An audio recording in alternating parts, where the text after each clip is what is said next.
Welcome to Content Catalyst, your trusted learning partner for smart data skills.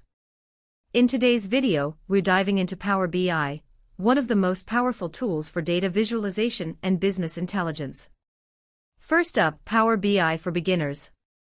We'll walk you through creating your first interactive dashboard, loading real-world data, building visuals, and publishing it online in just a few clicks. Want your visuals to shine? We'll show you 10 Power BI tips to instantly upgrade your charts and dashboards, from color themes to advanced slicers that make your reports pop.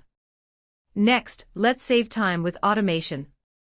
Learn how to use scheduled refresh and data flows to keep your dashboards up to date, even while you sleep. Dive deeper with DAX, Power BI's formula language.